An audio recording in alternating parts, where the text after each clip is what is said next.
Hi there. So I am the next thing on the program. My name is Eva Galperin, and I'm the Director of Cybersecurity at the Electronic Frontier Foundation. Our job is to make sure that when you go online, your rights come with you. And I'm going to talk for a little while, not too long, I hope, about what I think are 4 of the big trends coming up in international digital civil liberties. So privacy, security, free speech, things like that. The first thing that I'm going to talk about is the GDPR. So how many of you remember all the way back to May, which I understand was a while ago, remember receiving a whole bunch of emails from just about every platform that you use saying we have updated our privacy policy? Everybody? Most people? I'm going to go with most people. Suddenly your inbox completely full of people who are really, really concerned about their privacy policies all of a sudden. So why did this happen? The reason for this email was the GDPR, which is the General Privacy Directive regulation. And this is a law or directive passed in the European Union. And it says a lot of things, but one of the things that it says that causes it to sort of affect everyone in this room who uses a platform is that you are covered by the GDPR if you are located in Europe. So even if you are not a European, if you are an American and you happen to travel to Europe, or if the company is in Europe, then, and many companies are, if you have European users, suddenly you have to worry about GDPR compliance. What does the GDPR say? Among other things, the GDPR calls for companies to engage in data transparency. You should be able to, under the GDPR, contact a company and receive a copy of all of the data that they have on you. A European lawyer named Max Schrems actually very famously did this with Facebook a couple of years ago, not under the GDPR because his actions predate this law, but sort of helped to inspire it. And discovered that Facebook does in fact know an awful lot about him, including all of his location data and all kinds of other extremely personal things. He published a report on this. It was really great. He's continuing to do a lot of really interesting work in the areas of privacy and transparency throughout Europe. And the next thing that the GDPR requires companies to do is, if you're storing user data, it must also be transportable. So you can pull all your data out. You can request that specific data that they have about you is deleted. Needless to say, this is all a whole lot of overhead. Suddenly you need to have GDPR compliance people on your staff who are keeping track of all of your user data in a way that they weren't before. So that is a little bit concerning. But also, it's really, really great for privacy activists. And as it happens, I work for a digital civil liberties organization, so we're very excited about this, this sort of big move forward in privacy. So suddenly, because the EU has sort of ratcheted up its privacy recommendations and regulations, the rising tide lifts all boats. So in many cases, companies have not restricted these policies to users located in Europe. And so you can possibly go to the company and request all of your data or request that specific data is deleted, because how do they know you're not physically located in Europe right now? Like, use a VPN. And it's not very hard. So suddenly anybody can do this and they keep this information for everyone, and that's really great. The one sort of caveat that I have about the GDPR is that nobody really knows what full GDPR compliance is. And this is one of the things that, that EFF likes to wave its arms about every time we see new directives and new regulations. We say you need to be extremely specific and you need to plug all the loopholes and you can't write bad, vague law, because I promise you that if you do, it will be abused. So there has been a lot of sort of disingenuous running around by various companies saying, well, we actually have no idea whether or not we're GDPR compliant, or they've tweaked their privacy policies in extremely minor ways and then claim to be GDPR compliant.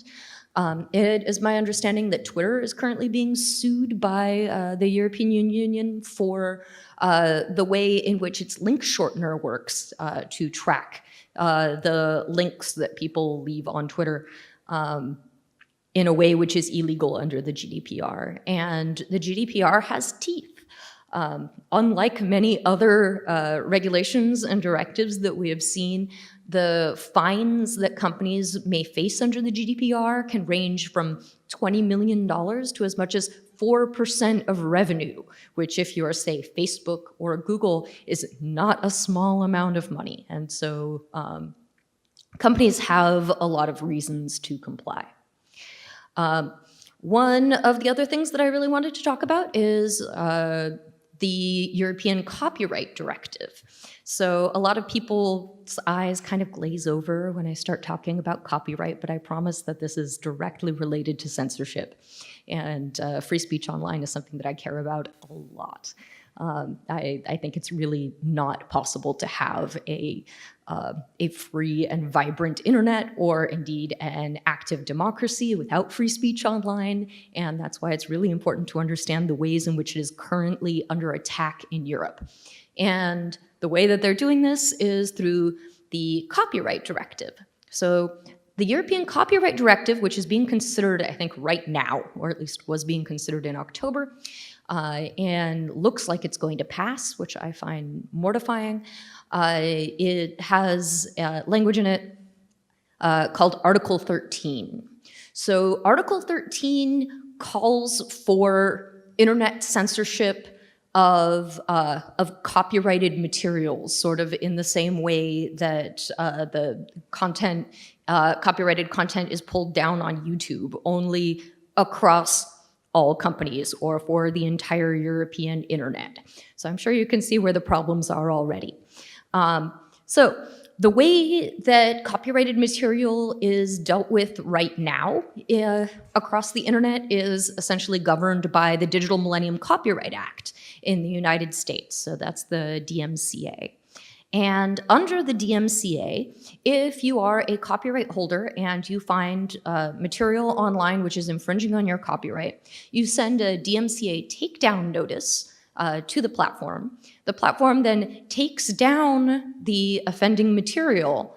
And if that notice is bogus, if this is a fair use of the copyrighted material, or if they're just wrong and it isn't the material in question, or if the person who is sending in the notice is not the person who owns the copyrighted material, all of which are things that happen, then the person who put up the content can file a counter notice, so a DMCA counterclaim. And if you send a bogus DMCA takedown, you are you're opening yourself up to the possibility of a lawsuit under DMCA 512F. And likewise, if you send a bogus counterclaim, you are opening yourself up to lawsuit.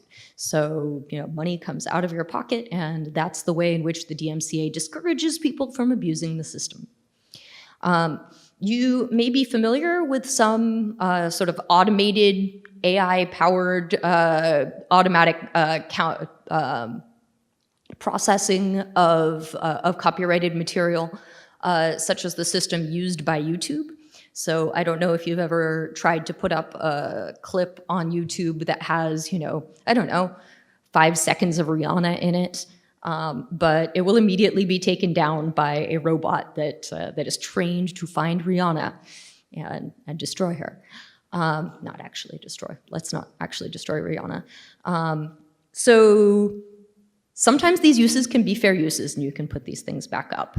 And these systems are frequently abused, and they are frequently wrong because they don't take into account fair uses. So sometimes you can use Rihanna in your video, and you're using her for not-for-profit educational purposes, then it's totally okay, and you should be able to put your video back up. More importantly, you should be able to put your video up in a timely fashion. One of the ways in which we've seen these copyright systems abused is against political speech. For example, to take down speech in favor of one candidate or another immediately prior to the election. So if the speech is put back up several weeks later, well, too late. But of course, copyright holders, such as, well, the sort of big rights holding organizations like the RIAA and the MPAA, want companies and platforms to respond to their takedown requests not just in a timely manner, but right away, because their argument is that if a new movie comes out or a new album comes out, that the majority of piracy and sort of abuse of that copyright material happens right away. And if they wait, then they haven't really effectively counteracted the piracy. So what they want to do in Europe is to get rid of this whole notion of a DMCA takedown notice followed by a counterclaim, followed by lawsuits if you abuse the system, and just require companies, ISPs, platforms to essentially build the equivalent of YouTube's Content ID system, which incidentally costs $60 million to build.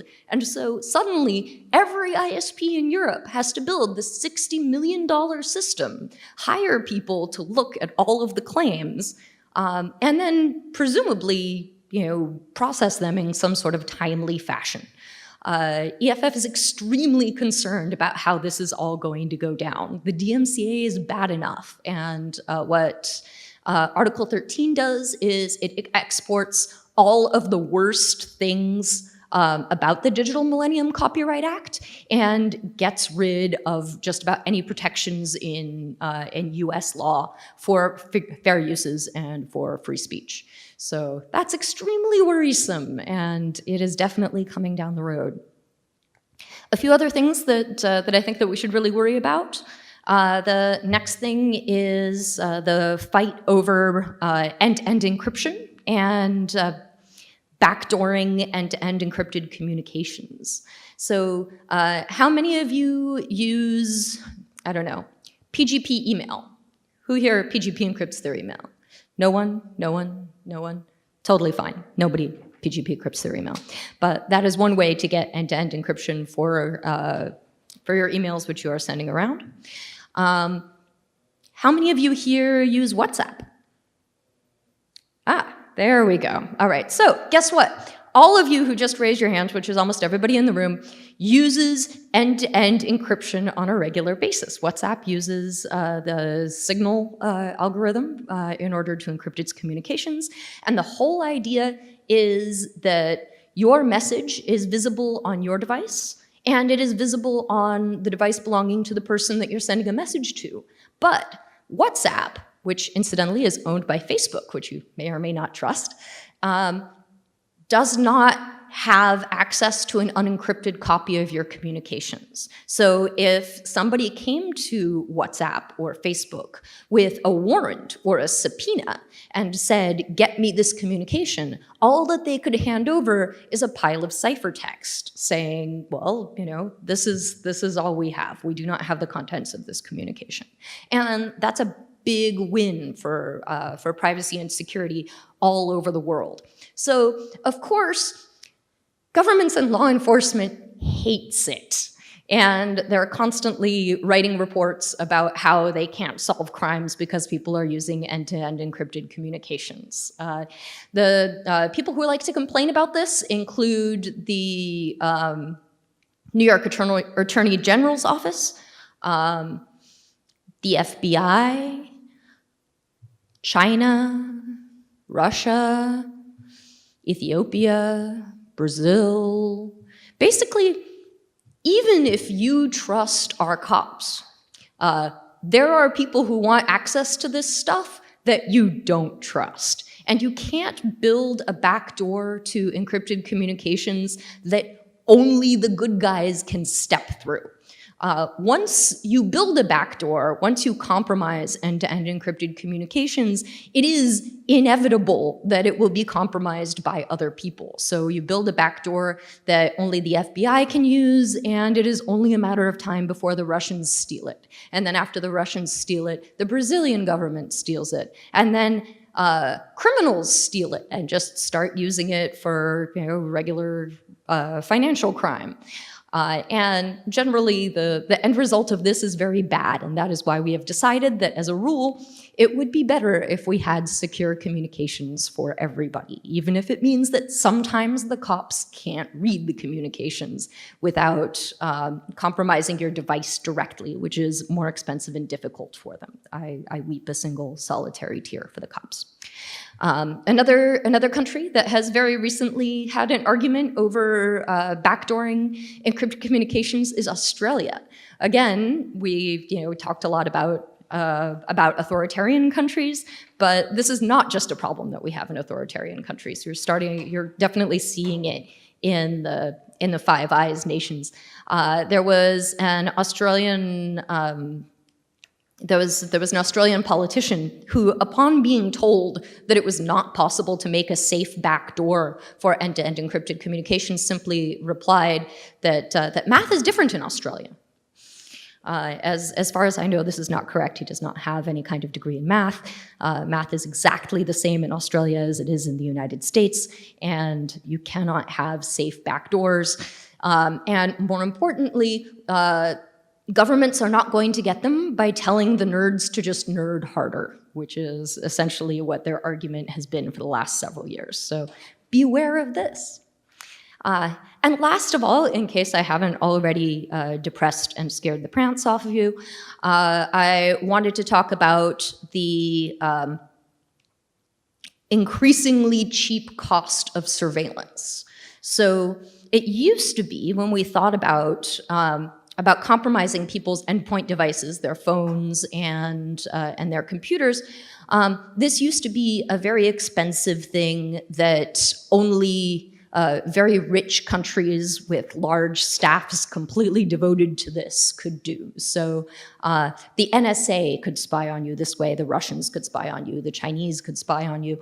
But if you were worried about Kazakhstan or Azerbaijan or Turkmenistan, or for that matter, Brazil, which just elected a fascist, if you were worried about Venezuela or Mexico, then everything was probably going to be okay as long as you were using end-to-end encryption for your communications. This is no longer the case.